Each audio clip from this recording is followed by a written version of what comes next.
operations is important, but the people aspect, to your point, and the culture and being there for people in hard times is really what it's all about. Welcome to the Leading Through Crisis podcast, brought to you by Revisionary, exploring resilient leadership in a world of constant change. Every few weeks, Celine Williams, speaker, strategist, and trusted advisor to leaders navigating change, brings conversations that explore how to deal with the inevitable and perpetual shifts of leadership. These discussions reveal practical insights, thoughtful strategies, and stories of resilience to help you lead with clarity and calm.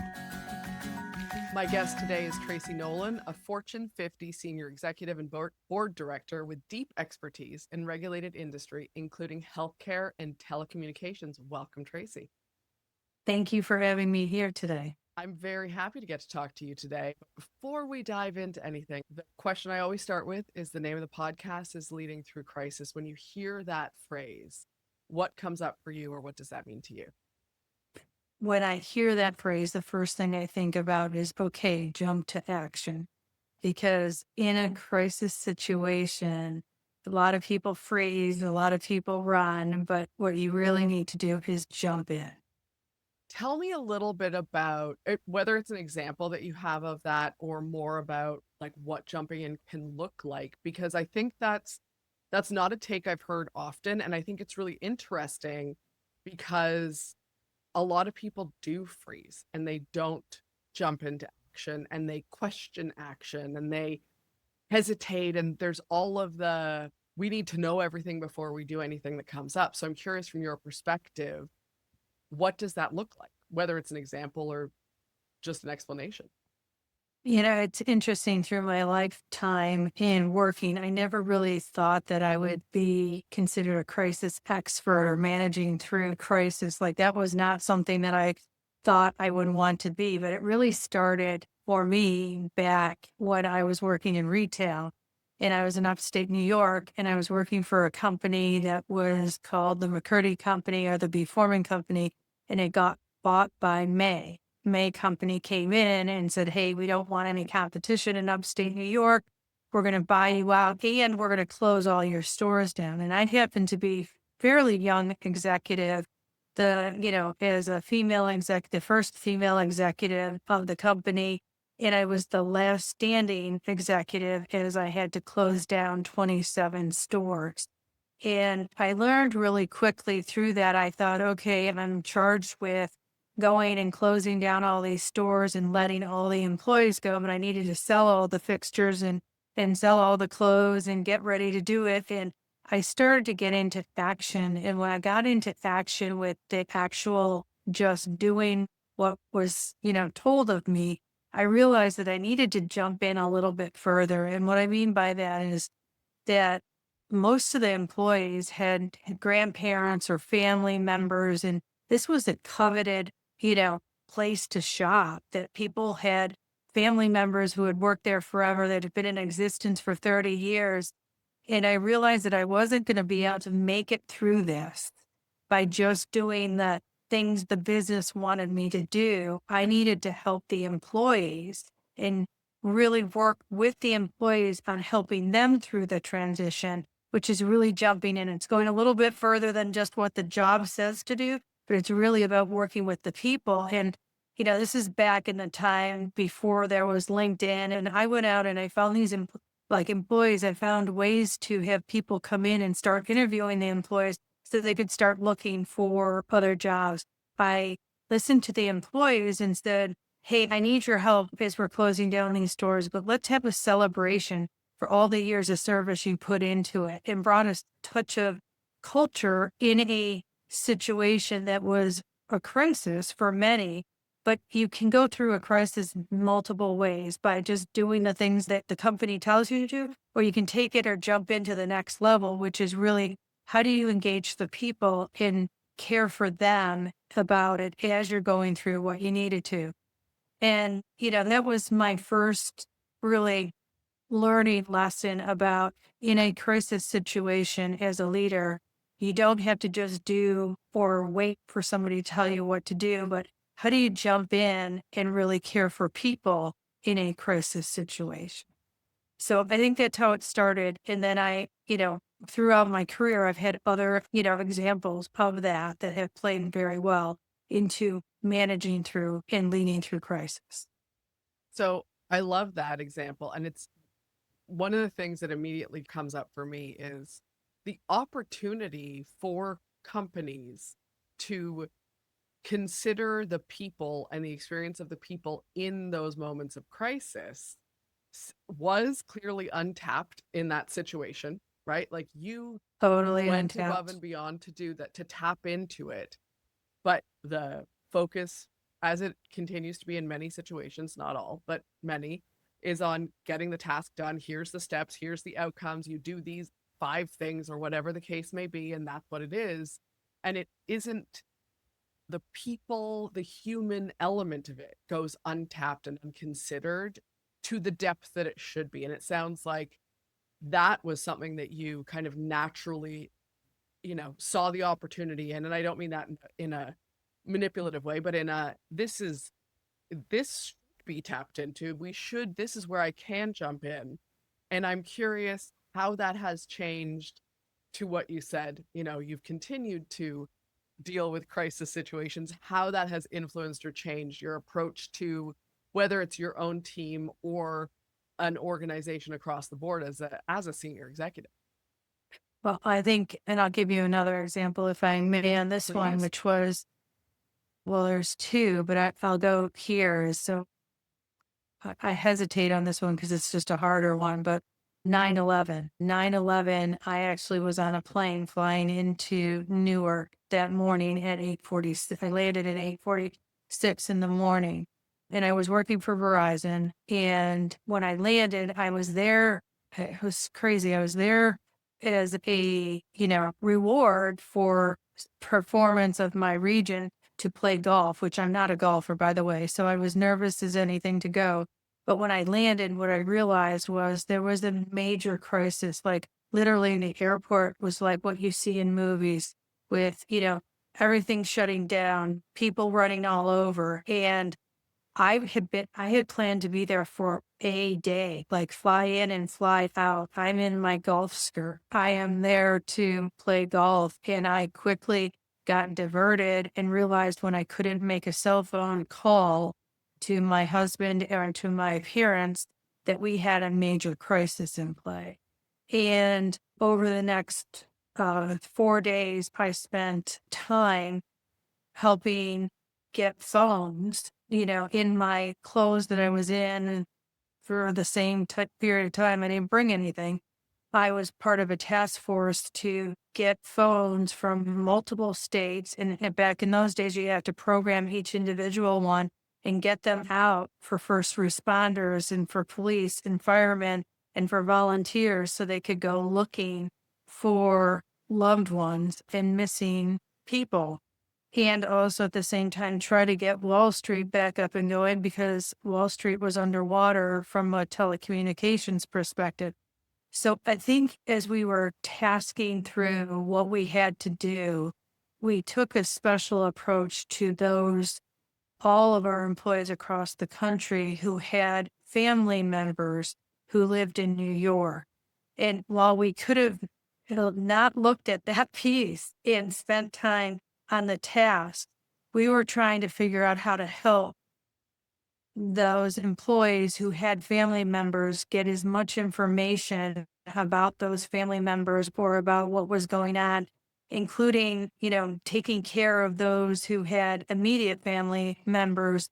And so there was, as much as we were spending time on getting the, operations back up, we doubled down on taking care of our employees. And it could have been very easy to miss that step Ah, yeah. because there was demands from the government. There were demands. I mean, it was a crisis mode scenario. But again, that's where it was like when I call it jumping in, it's jumping in beyond the operational piece of it, jumping in and showing, that care that treating your employees as if you would want to be treated and even more. How do you take it to that next step?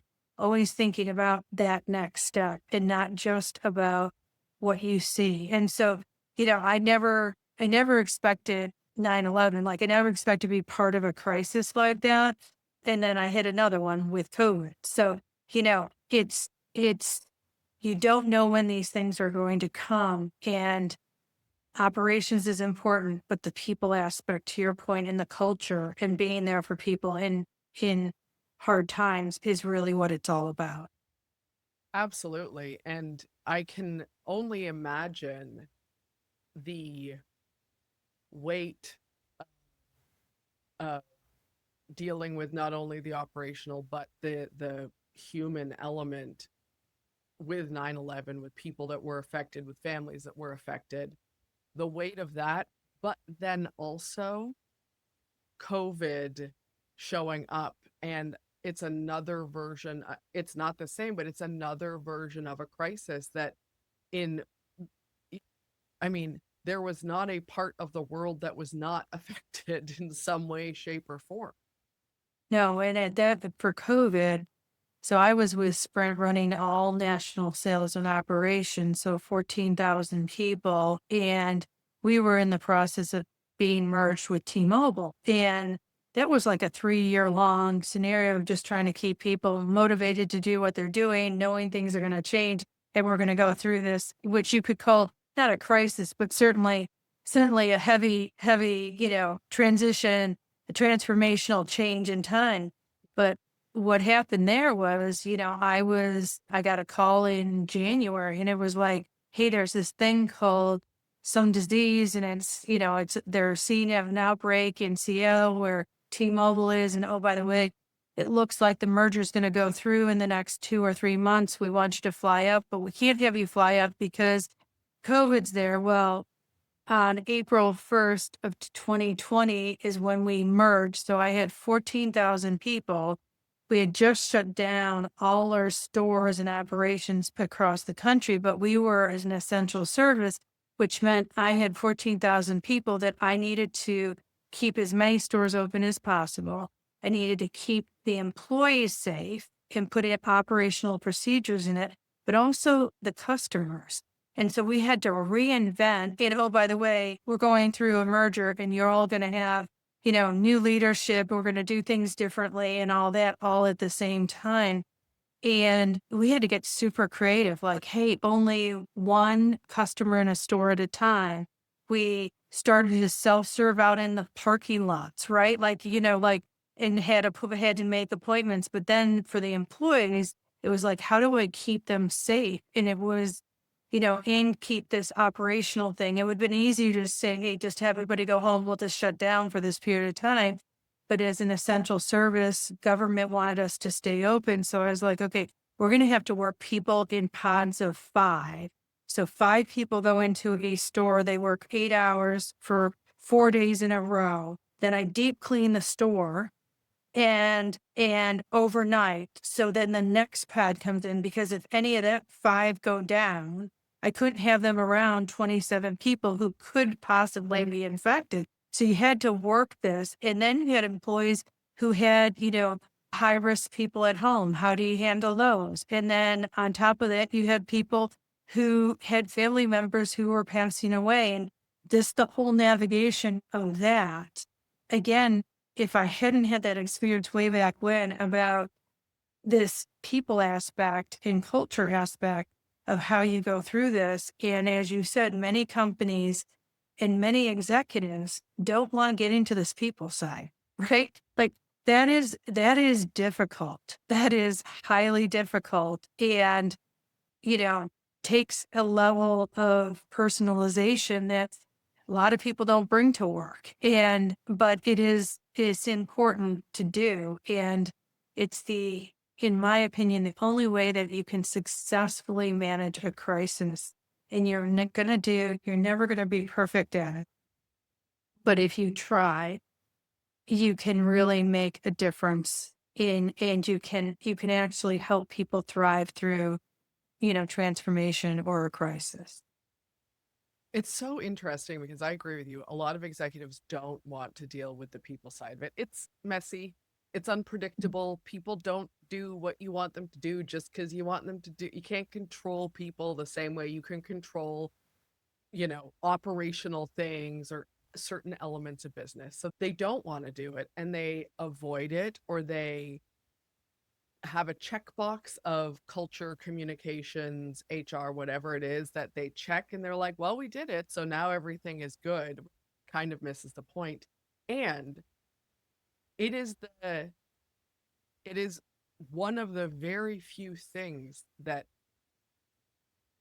helps leaders, executives, organizations really stand out these days, is when the people are cared for, thought of, feel like they are part of something and they have been considered. So it's astonishing to me that more leaders and executives don't have that as a true priority, not just a checkbox. Because it's hard. You said it really well.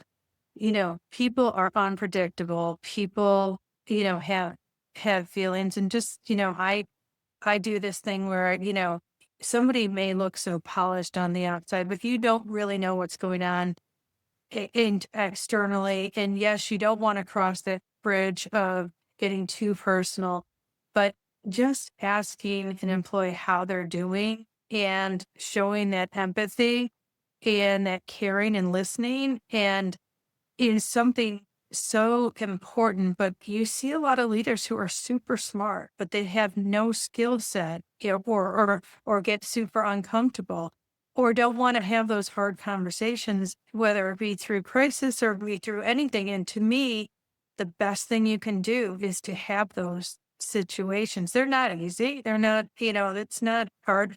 I once got on a call and I had a leader who just, I thought we were, I was going to tell her how great she's been doing. And she just got on and bawled the whole time because she had something personal going on. And I thought, wow, this is a little uncomfortable, right? But like she needed that for that time frame. And then she was so embarrassed after. And I'm like, no, no, no. I'm glad I could be there. And, I could give her EAP. I could give her some, resources to help, because I would have never known on the outside that she had anything going on outside. We all think that the others are, like we just think that they come to work and everything's fine. And a lot of times that's not the case.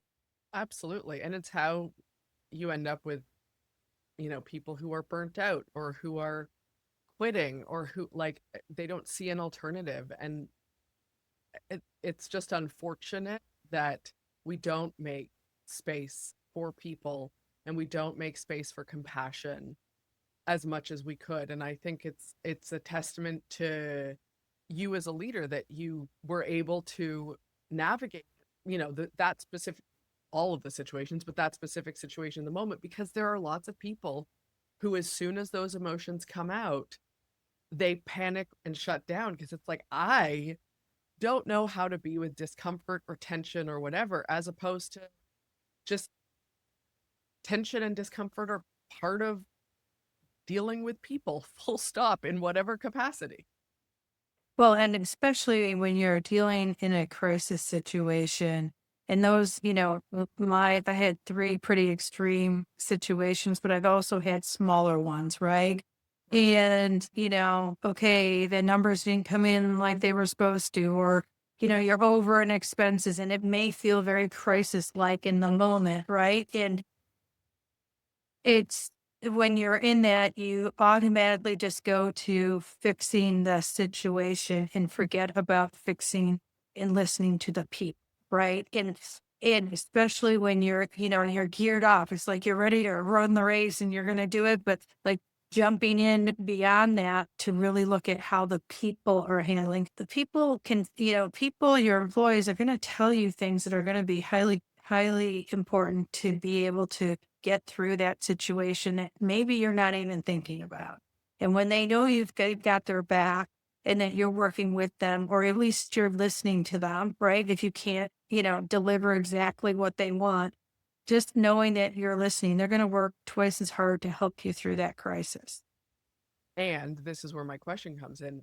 How that two-way communication, that type of communication where you are communicating effectively with people in times of crisis, which Unfortunately, I think communication often falls apart in times of crisis because we think, and I've seen this happen with clients many times where they think either we can only communicate when we already have the answer, and so we're not going to say anything until we have the answer, or which, well, that's a problem in and of itself, or they are communicating almost as a distraction, like they're just saying things that aren't really, it almost comes, whether it comes across as toxic positivity, or they're just saying things that aren't necessarily what the people are dealing with or experiencing or thinking about, and they're just really disconnected from that.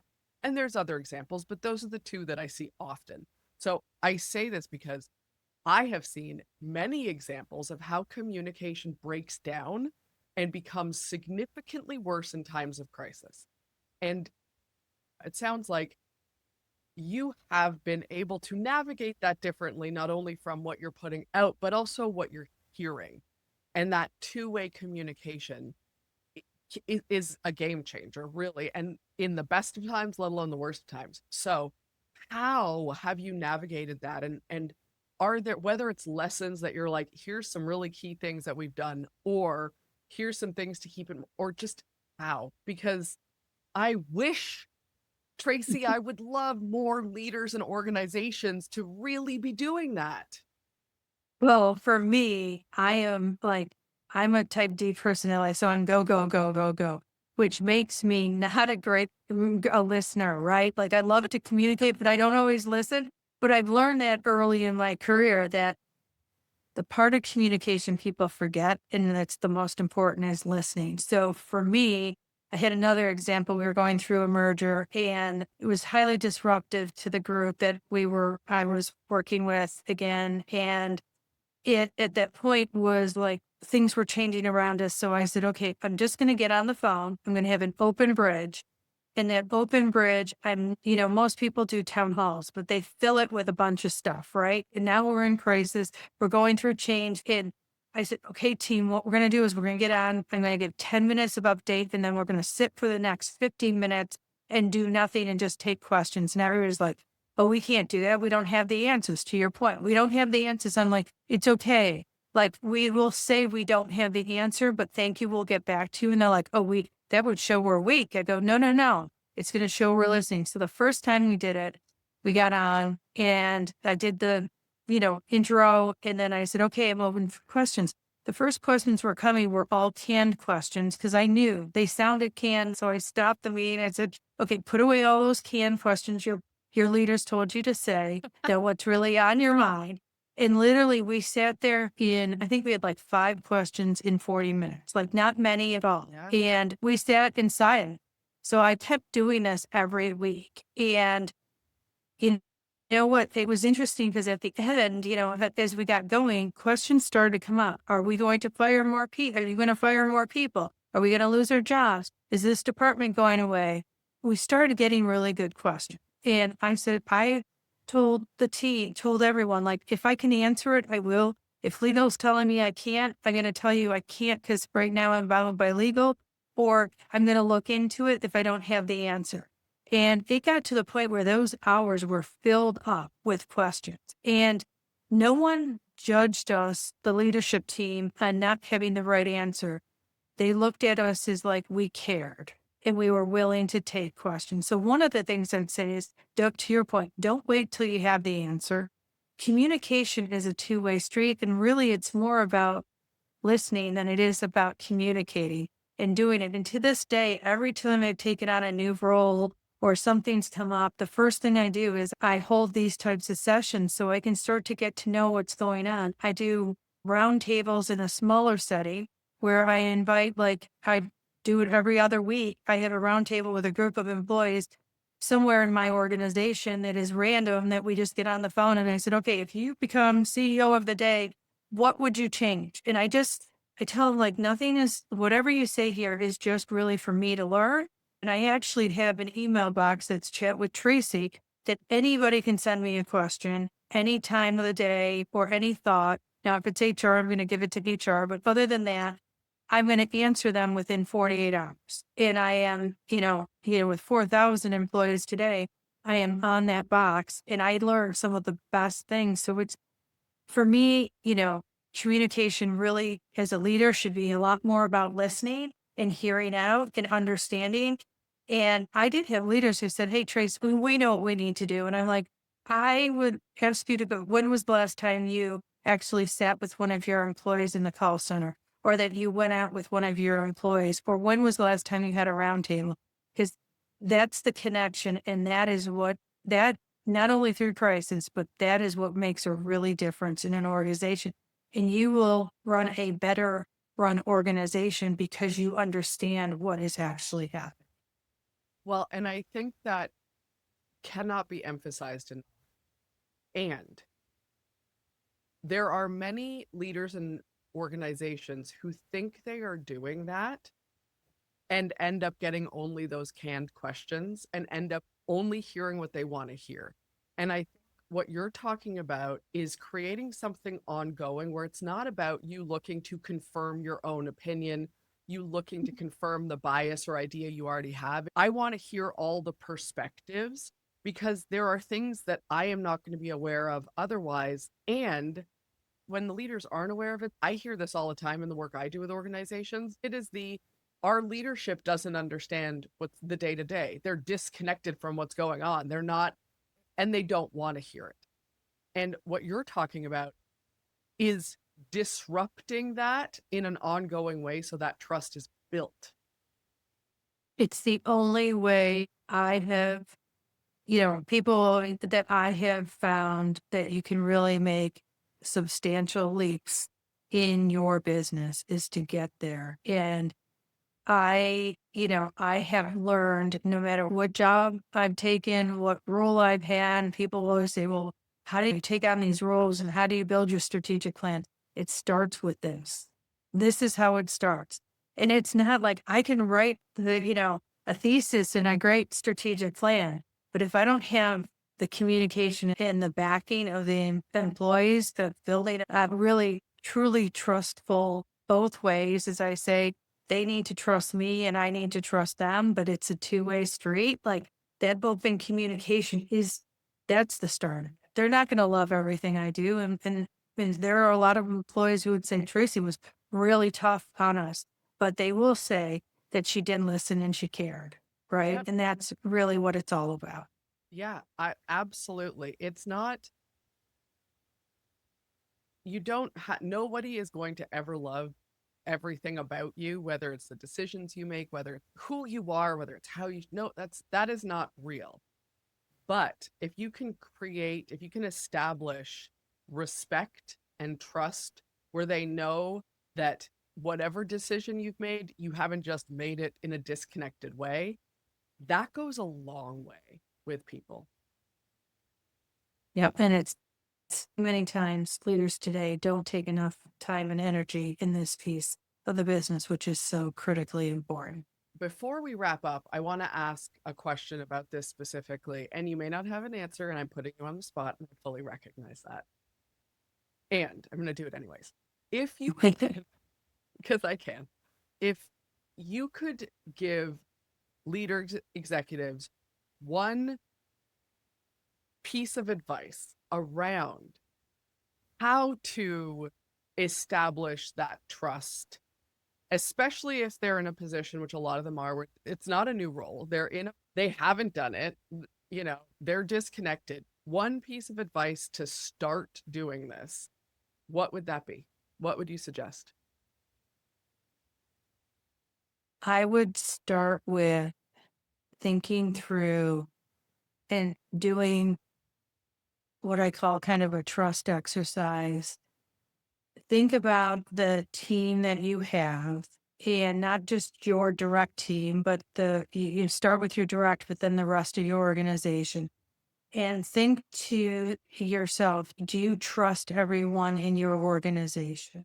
And if there's doubt in that, then you need to figure out how to fix that. And it could be communication, it could be getting to know them better, could be setting up roundtables, whatever. But then do the self-assessment on, do you think that they trust me? And open yourself up to do a 360 feedback. I know everybody rolls their eyes when they hear that, but feedback is a gift, and we are all not perfect. And I don't care if you have a C in front of your title or an S or a V or a D, like you're not perfect. Like, and feedback is a gift, and you may not even know something you're doing that is eroding trust. And that feedback will be invaluable as long as you don't say, oh, that's just this one person who says that, or oh, that over there. Get some feedback or even ask direct. Hey, I am trying to improve as a leader. What would be the one item of advice you would give me that would make me more effective for working with you? Right. And so those, we just put all this type of stuff on the side burner to deliver results. And this is going to making building that trust level and getting that going is going to make your job so much easier, and it's going to make it more fun for you and for your employees, and they're going to work even harder for your overall objectives. I could not have said it better myself. Thank you, Tracy. Thank you for sharing so many stories so openly. I really appreciate it. Extremely insightful. And I very much appreciate the time that you spent with me and the audience today. So thank you for that.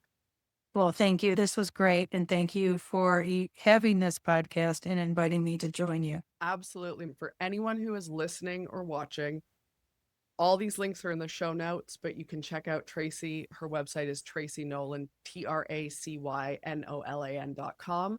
And she's also on LinkedIn as Tracy E. Nolan, the Tracy and Nolan spelt the same way. Thank you so much for taking the time to chat with me today, Tracy. You've been listening to Leading Through Crisis, hosted by Celine Williams and brought to you by Revisionary. To learn more, visit leadingthroughcrisis.ca. Connect with Celine on LinkedIn and explore the show notes for resources and next steps. Until next time, keep leading with courage and clarity.